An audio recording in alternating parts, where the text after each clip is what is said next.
एक बात बताओ, तुम्हारा भाई, तुम्हारा कज़िन या तुम्हारा कोई क्लासमेट कुछ अच्छा करता है, तो तुमको क्या फ़ील होता है?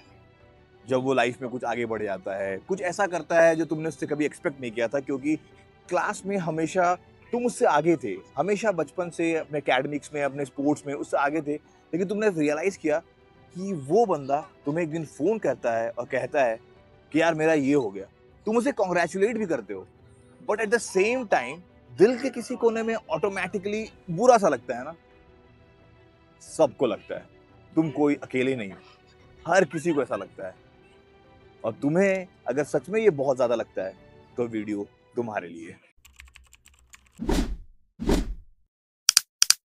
ज़रा सोचो, जिस बंदे से तुम अपने आप को पीछे फ़ील कर रहे हो, अपने उस कज़न से, अपने उस भाई से या अपने उस लिंक्डइन कॉन्टैक्ट से या उस बंदे से जिसके साथ तुमने सिर्फ़ एक बार कॉफ़ी पी थी। क्या कभी उस बंदे ने तुम्हारे साथ कोई एग्रीमेंट किया था?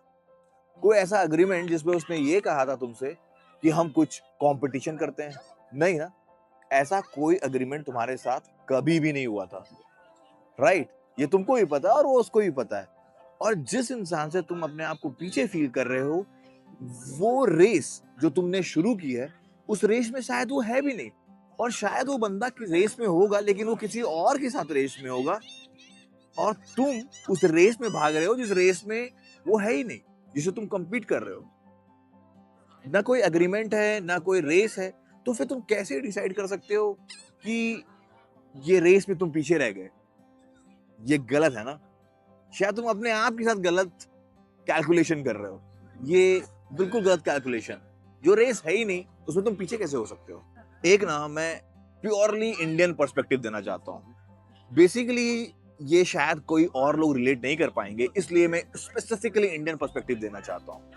कोई भी इंसान कभी भी किसी से मिलता है, तो सबसे पहला सवाल ये करता है, क्या कर रहे हो? कितना कमाते हो? कितना पैकेज है? शादी कब करने वाले हो?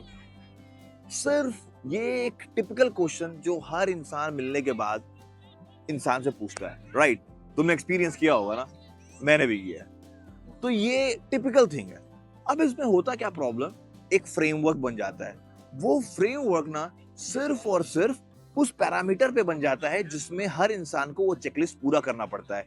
ये सोसाइटल प्रेशर, ये कल्चरल प्रेशर और फिर एक बात कंपेयर की जाती है उस इंसान से जिस इंसान के साथ कभी वो रेस तुमने सोचा भी नहीं था। उस इंसान के साथ कि फलाने के भाई ने ऐसा कर दिया, उस लड़के ने ऐसा कर दिया, इसके बेटे ने ऐसा कर दिया। अब वो जो सोसाइटल प्रेशर है, जो कल्चरल प्रेशर वो उस बच्चे के ऊपर बनता है, तो वो ऑटोमैटिकली उस प्रेशर के बाद आने के बाद उस रास्ते पे चलने लग जाता है और हम सब कुछ भूल के सिर्फ और सिर्फ उस कंपटीशन को अपना कंपटीशन, उस रेस को अपना रेस मान लेते हैं और उसके पीछे लग जाते हैं, जो कि बिल्कुल ही गलत है। तो जो स्कोर कार्ड आज 20s और 30s वाले लोग लेकर घूम रहे हैं, जो सिचुएशन और जो सर्कमस्टेंसेस आज इस दुनिया में हैं कि उसको एक अच्छा जॉब मिलना चाहिए, उसे अच्छा एजुकेशन पूरा करना चाहिए, उसके ऊपर कितना प्रेशर है किसी को पता है? उसके पास इतना प्रेशर है कि उसके पास एजुकेशन लोन है, उसने अच्छी हायर स्टडीज कर ली है लेकिन उसके पास जॉब नहीं है, वर्ल्ड बिल्कुल अनस्टेबल है, सब कुछ अनस्टेबल है लेकिन उसको उसी फ्रेमवर्क में सक्सेसफुल करना है, होना है, जो फ्रेमवर्क आज से 10 साल पहले लोगों ने अपने 20s और 30s में बनाया था। क्या ये पॉसिबल है? आज से 10 साल पहले जिन्होंने मास्टर्स किया था, जिन्होंने हायर स्टडीज की थी, उनका जॉब लगना बिल्कुल ही आसान था क्योंकि वर्ल्ड स्टेबल था, चीजें अलग थी। लेकिन आज हालात बदल गए हैं, सर्कमस्टेंसेस बदल गए हैं, चीजें अलग हो गई हैं, उसके बावजूद जो कंपैरिजन है, वो एक बराबर है। वो वही इक्वल कंपैरिजन है उसके साथ और आज के साथ। तो ये तो गलत है ना? जो मेजरमेंट स्केल तुम लेके चल रहे हो, ये तो गलत स्केल है ना? इसका मेजरमेंट तो हो ही नहीं सकता। जब ये मेजरमेंट स्केल ही गलत है, तो कैसे तुम एक्सपेक्ट कर सकते हो कि उसको सही ये सही तुम्हारा आगे होना या पीछे होना सही है? नहीं है ये। जब ये कंपैरिजन स्केल ही अलग है, तो गेम ही खत्म ना। फिर वो बात रही कहाँ?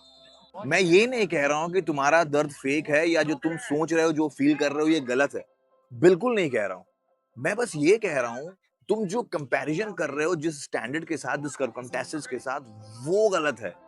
वो कंपेयर करने वाली चीज नहीं है। वो दुनिया अलग है, ये दुनिया अलग है। तो उस जब वो सिचुएशन अलग है और हालात अलग हैं, तो उसमें अपने आप को कंपेयर करके अपने आप को छोटा समझना, अपने आप को कमजोर समझना, ये तुम्हारी गलती है। इससे तुम सिर्फ और सिर्फ तुम परेशान होगे और कोई नहीं। एक बात सोचो, तुम अपना इंटरनेट बंद कर दो, ना तुम्हारा कोई पोस्ट देखेगा, ना तुम्हारे बारे में कोई जानेगा। उसके बाद क्या तुम अपने आप को पीछे फील करोगे? क्या तुम फील करोगे क्या तुम पीछे रह गए? मैं प्रॉमिस करता हूं ऐसा फील तुम नहीं करोगे। क्यों नहीं करोगे? क्योंकि तुम अपने आप को जानते हो और तुम ये बात बखूबी जानते हो कि तुम अपनी जिंदगी में जहां पे भी हो वो कल से बेहतर हो। तो आज जहां पे भी हो तुम सही हो, तुम सही जा रहे हो, ठीक है? तो उस डर को खत्म कर लो, उस बात को पीछे समझना खत्म कर दो, क्योंकि जो भी फीलिंग तुम्हारे पास इंटरनेट के थ्रू आती है ना, वो सारी बोरोड है, वो तुम्हारी नहीं है। तुम्हारा सच तुम जानते हो और ये जानते हो कि तुम आज बहुत बेहतर हो अपने कल से।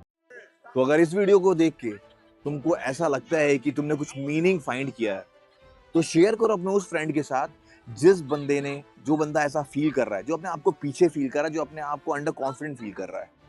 और अपने कमेंट में लिखो, अगर इंटरनेट बंद हो जाए बिना किसी ऑडियंस के, तुम्हारा सच क्या है।